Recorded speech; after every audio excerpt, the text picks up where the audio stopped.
Buenos días, mi nombre es Alison Díaz, soy instrumentadora quirúrgica del Hospital Cardiovascular de Cundinamarca. Actualmente manejo el stock de reemplazos articulares, tanto de cadera como de rodilla, y también manejo el stock de todo lo que es trauma de 3.5. El día de hoy vamos a hablar un poco acerca de la osteosíntesis de clavícula. Les voy a mostrar estas tres diferentes placas que manejamos. Vamos a iniciar hablando de esta placa en S o placa anatómica, que como ustedes pueden observar tiene una forma de S itálica, que es la misma forma anatómica que va a tener nuestra clavícula. Esta placa maneja un sistema de 3.5 bloqueado. ¿Qué quiere decir? Que tiene la opción tanto de colocar tornillos corticales como tornillos de bloqueo. Además tiene la opción de colocar tornillos de esponjosa de 4.0. Esta viene acompañada de esta placa que tiene un soporte lateral. En su parte lateral va a tener un sistema de 2.7 y en su vástago va a tener un sistema de 3.5 de igual manera bloqueado. Estas dos placas ustedes siempre la van a encontrar en fracturas que van a ir en el borde y en la cara superior de la clavícula. Finalmente tenemos esta placa, que esta es una placa tipo gancho, que a diferencia de las indicaciones de estas dos placas, que es para fracturas transversas o oblicuas, esta su principal indicación va a ser de luxaciones acromioclaviculares. Esta va a tener aquí un sistema de gancho que va a ir de 12 o 15 milímetros. Esta placa se va a dosar perfectamente en la cara superior de la clavícula y en el acromio. Hay que tener en cuenta que estas placas, al ser anatómicas, estas tienen una lateralidad, que quiere decir que vienen placas para clavícula derecha y para clavícula izquierda. Voy a explicarles un poco cómo viene el equipo de clavícula para hacer osteosíntesis de clavícula de 3.5. En nuestro equipo vamos a encontrar tres tipos diferentes de pinzas reductoras. Vamos a encontrar una pinza española, una pinza de puntas y una Breuer. Vamos a encontrar también en el equipo unas grifas, una dobladora de placas. Vamos a encontrar también dos separadores de Homans pequeños. Vamos a encontrar todas nuestras brocas, tanto broca de 2.5, 2.8, 3.5 y 2.0. Y vamos a encontrar las guías de bloqueo para los tornillos de bloqueo, tanto de 3.5 como de 2.0. Y por este lado también tenemos el medidor de profundidad, estos tres tipos de atornilladores, que es para tornillos de bloqueo de 3.5, tornillos corticales de 3.5 y tornillos de bloqueo de 2.7. Y vamos a encontrar sus guías para el paso de la broca. También en el equipo vamos a encontrar toda la parte de tornillería, que ustedes acaban de identificar, toda la parte de los tornillos de bloqueo, los tornillos corticales de 3.5, esponjosos de 4.0 y los tornillos de bloqueo de 2.7. Y este como tal va a ser todo el sistema que vamos a encontrar en nuestro equipo de clavícula junto con las placas. Que estas placas, como les había mencionado anteriormente, como son netamente anatómicas, hay que tener en cuenta su lateralidad, que quiere decir que vienen placas tanto para clavícula derecha, que serían las rosadas, y para clavícula izquierda, que serían las azules.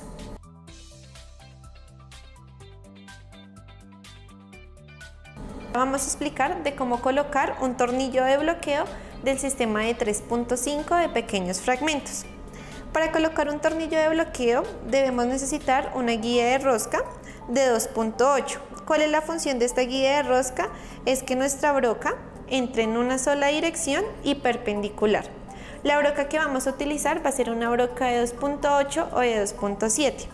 Una vez hayamos hecho el paso de la broca, vamos a quitar nuestra guía roscada y vamos a medir el tornillo. El cirujano va a verificar que haya pasado las dos corticales y va a verificar el diámetro del tornillo. Una vez hayamos verificado el diámetro del tornillo, vamos a colocar nuestro tornillo con un atornillador que viene con un sistema dinamométrico. ¿Qué quiere decir este sistema? A diferencia del atornillador convencional, este viene diseñado para que el cirujano pueda ejercer una fuerza que sea la fuerza necesaria para que el tornillo se adoce perfectamente a la broca. Esto no lo podríamos realizar con un motor, ya que la fuerza necesaria es de 1.5 Newton por metro. ¿Qué quiere decir? Que si lo llegáramos a colocar con un motor, la fuerza que ejerce sería de muchos más newtons y sería mucho más difícil a un futuro quitar la broca, porque realizaríamos algo que se llama consolidación en frío. Entonces es importante que cuando vayamos a colocar nuestro tornillo de bloqueo, lo realicemos con el tornillo a convencional, que es de bloqueo.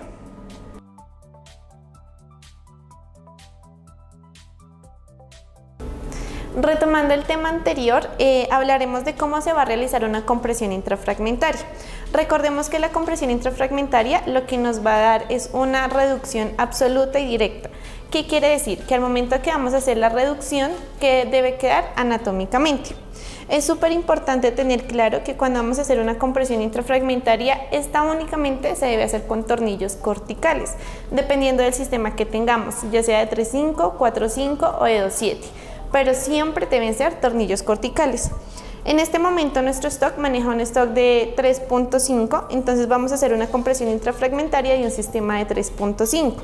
Para esto vamos a tener una broca de 3.5, una broca de 2.5, debe estar la guía. Para la broca debemos tener medidor de profundidad y el atornillador convencional. Siempre vamos a iniciar con la broca del mismo diámetro del sistema, en este caso de 3.5. Siempre se debe iniciar con la broca de mayor diámetro. Después vamos a realizar un paso de rosca con el diámetro de 2.5. Siempre pues debemos verificar que nuestra guía sea del mismo diámetro de la broca para que se pueda realizar un brocado. Una vez realizamos los dos brocados, vamos a utilizar el medidor de profundidad, que como les expliqué anteriormente, su función es medir la longitud del tornillo. Una vez tenemos la longitud del tornillo, vamos a pasar nuestro tornillo con el atornillador convencional. Y pues recordar que siempre es un tornillo cortical. Y así vamos a realizar una compresión intrafragmentaria. Estos siempre van a ser los pasos básicos.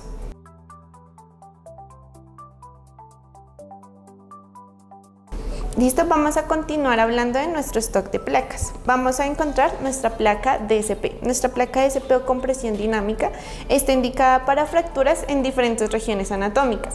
Entre ellas encontramos el cúbito, el radio, incluso la tibia distal y a veces también la pelvis. Esta va a contar con un sistema de 3.5 de bloqueo, que quiere decir que nos permite colocar tornillos corticales de 3.5, tornillos de bloqueo de 3.5 y también tornillos esponjosos de 4.0. Esta la vamos a encontrar desde 4 orificios hasta 14 orificios. Seguimos con nuestra placa de reconstrucción.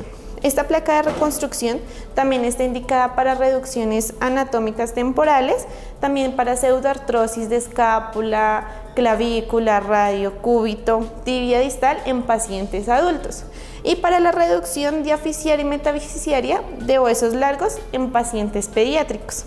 Esta también cuenta con un sistema de 3.5 bloqueado y la vamos a encontrar desde 4 orificios hasta 12 orificios.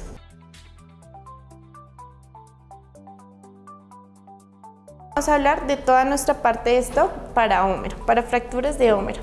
Iniciamos con nuestra placa de húmero distal. Esta placa de húmero distal está indicada para fracturas de la parte proximal del húmero. Es importante siempre tratar de hacer una incisión decto-pectoral para que nuestra placa quede posterolateral.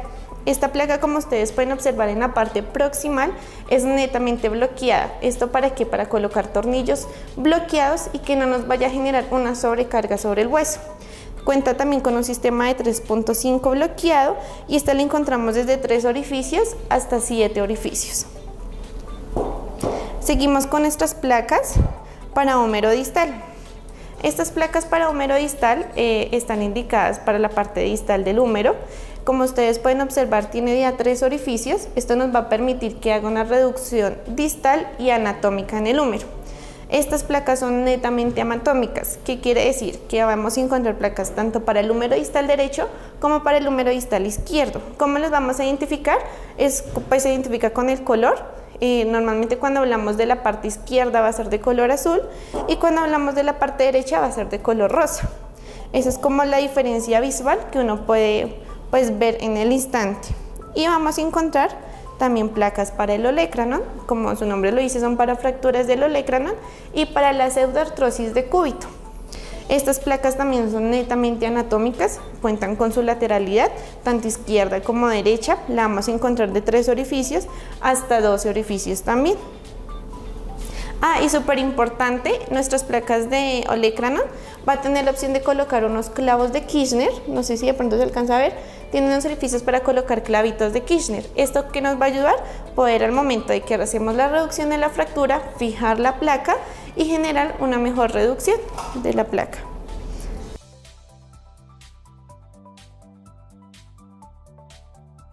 Finalmente vamos a encontrar nuestra placa para radio distal. ¿Cuál es la función de esta placa de radio distal? Para las reducciones, como su nombre lo dice, la parte distal de radio.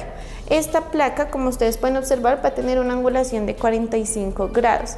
Esa angulación de 45 grados es la angulación anatómica que va a tener nuestro radio en la parte volar. Esta también tiene la opción de colocar clavitos de Kirchner para que en la parte cuando vamos a hacer la reducción se pueda fijar la placa y ya empezar a hacer la osteosíntesis. En la parte distal va a tener un sistema de 2.7 netamente bloqueado y en la parte del vástago va a tener un sistema de 3.5. Así finalizamos pues con todo el stock que contamos de placas para placas de húmero, de reconstrucción, de DCP y placas para clavícula.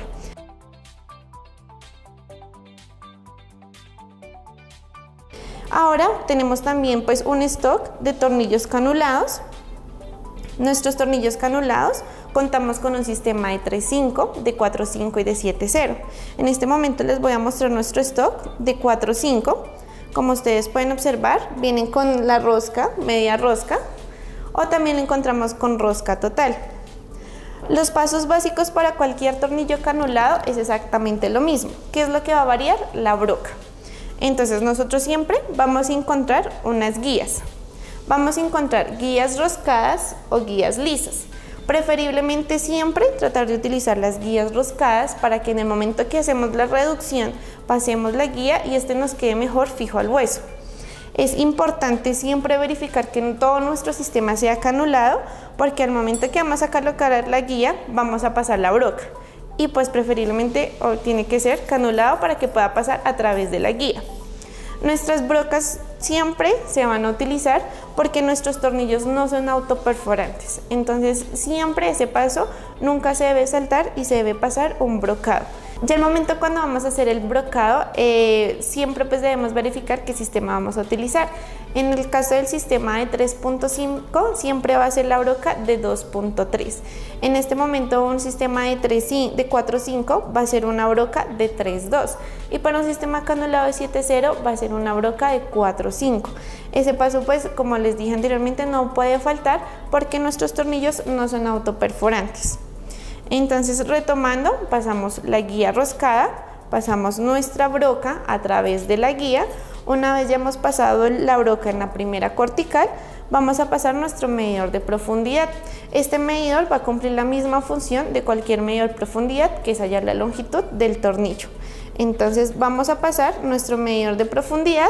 Aquí nos va a hallar la longitud del tornillo. Una vez el especialista ya tenga la longitud del tornillo, vamos a pasar el tornillo a través de la guía y lo vamos a pasar con nuestro atornillador canulado. Estos siempre van a ser los mismos pasos para cualquier sistema y pues también es opcional pasar las arandelas, que pues ya las arandelas el especialista decide pasarlas y pues recordar que las arandelas siempre van a ir a través del tornillo y pues no encima del tornillo, porque la función de la arandela es pues permitir que no haya tanto contacto entre el hueso y la cabeza del tornillo. Entonces recordar que siempre va a ir a través del tornillo. Y estos son los pasos básicos para cualquier tornillo canulado, sea del sistema que sea, siempre van a ser los mismos pasos. Recuerden que en nuestra institución somos pioneros en cirugía de ortopedia tanto adulta como pediátrica y en el Hospital Cardiovascular de Cundinamarca siempre vamos a trabajar con el corazón.